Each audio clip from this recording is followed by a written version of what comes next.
Hello everyone, welcome to the third episode of Cacao with Karla.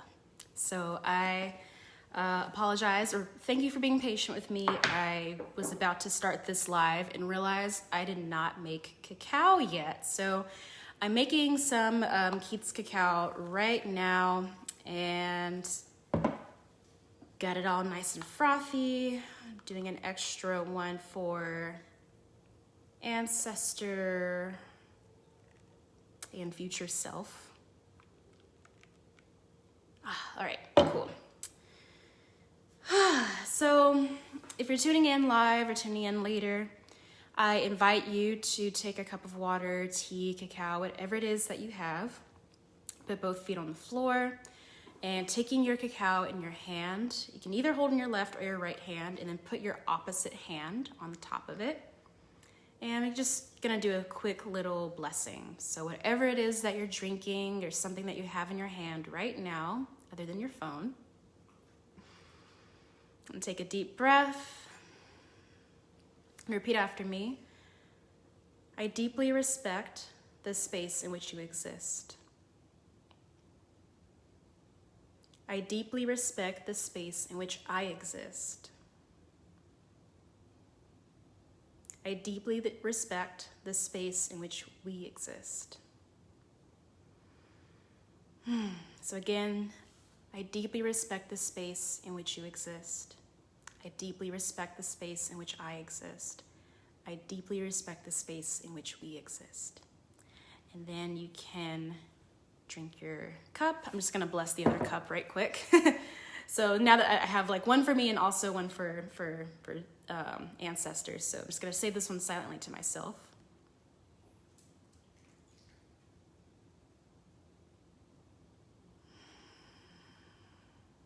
All right, thank you. All right, so the psychedelic effect of alone time with yourself.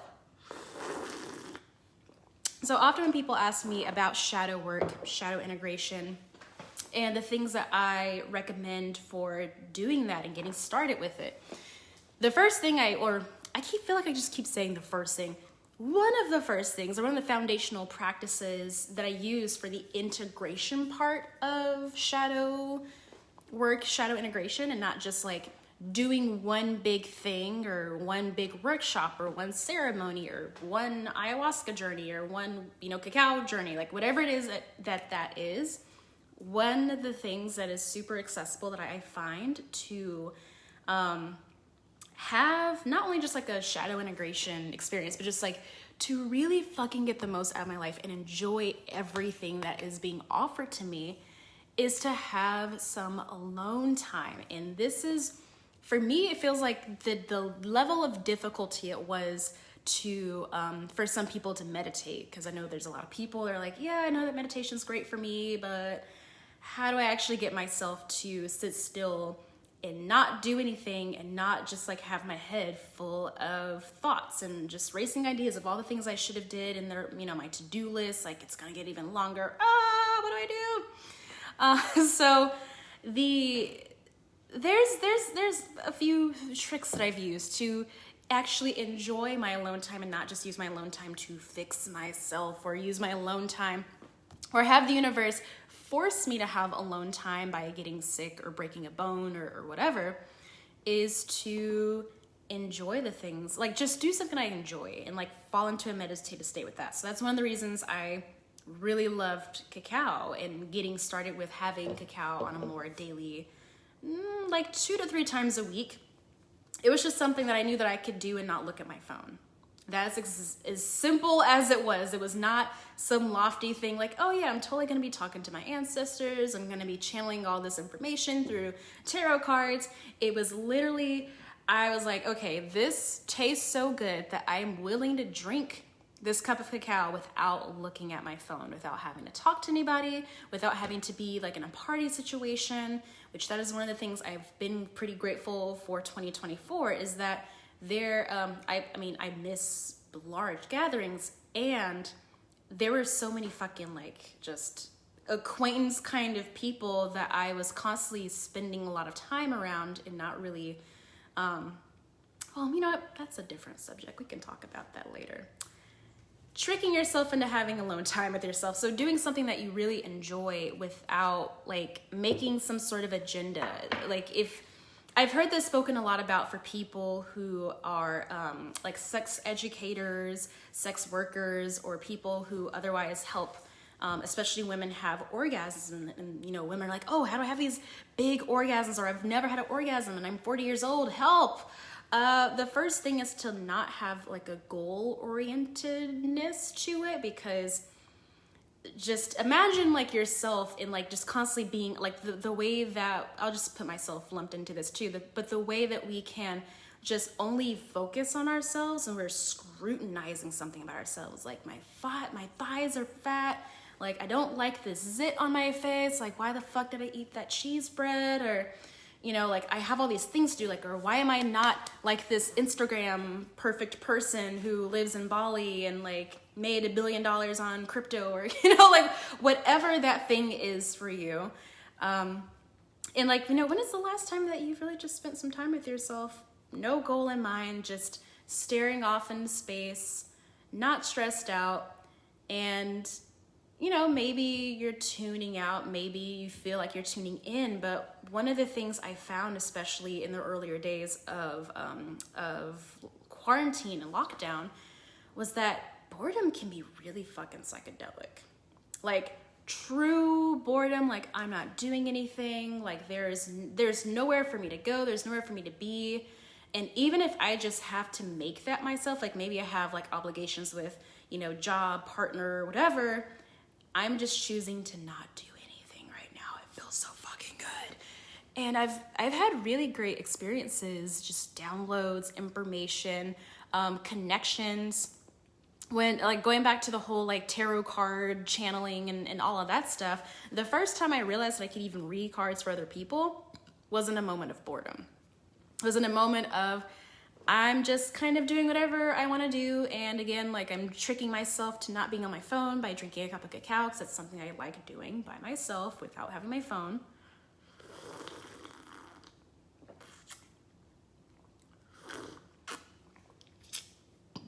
And over time, like working out, like building a muscle, it became a lot easier. Like there was a lot of layers of stress that I had to work through to get to the point now where, like earlier today, I spent a whole hour in silence.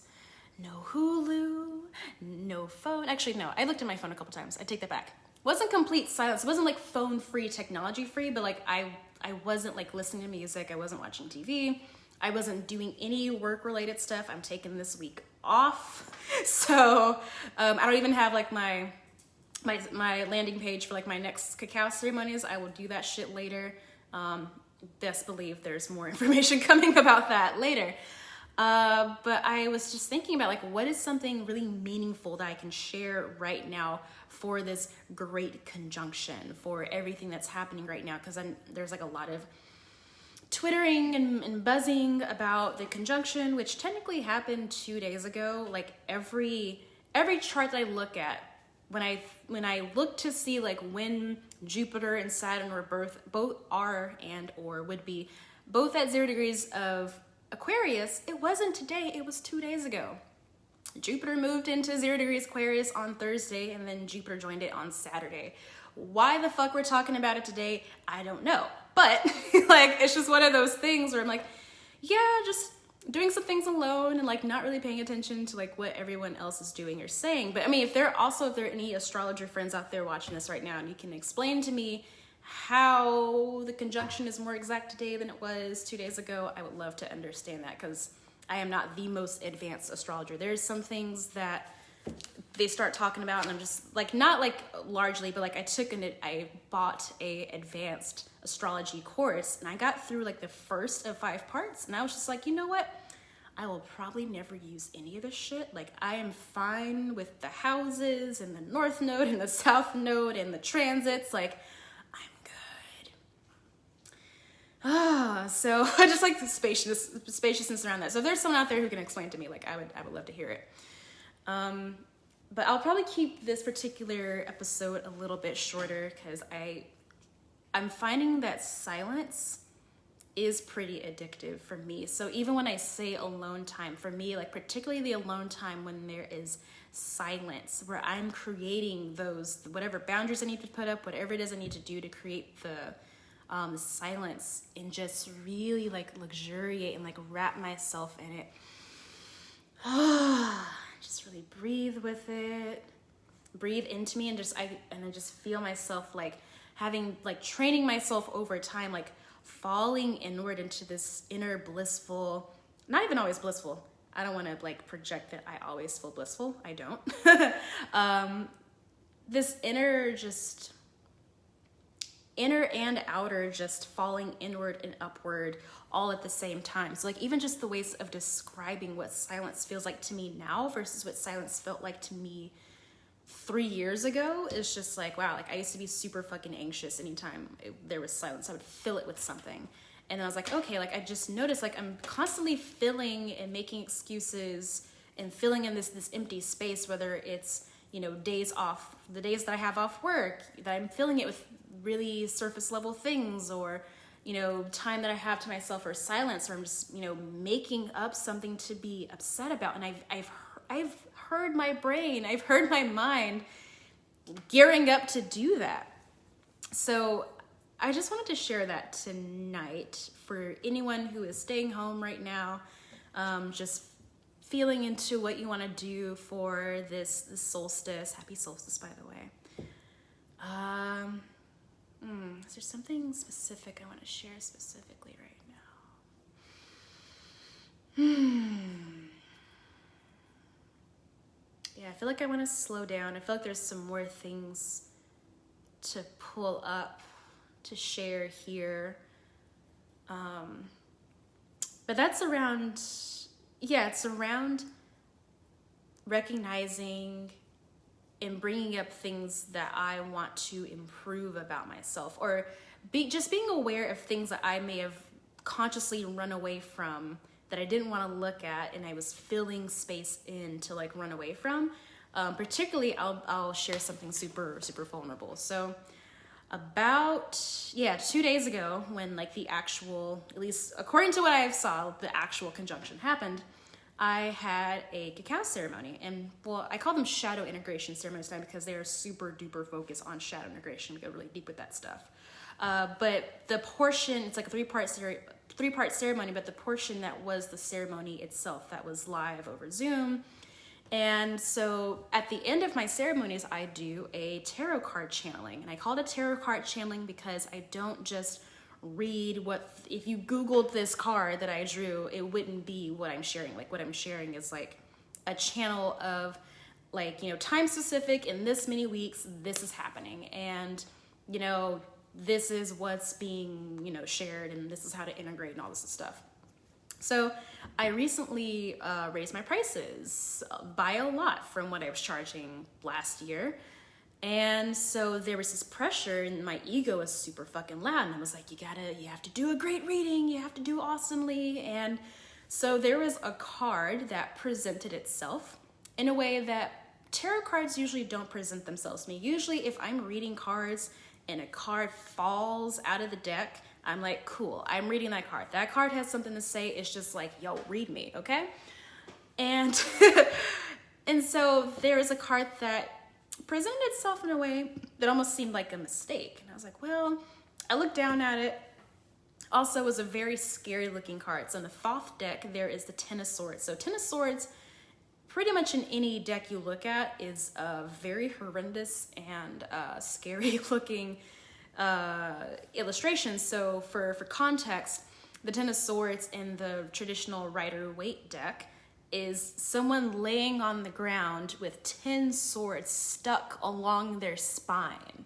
And that is the image for the card.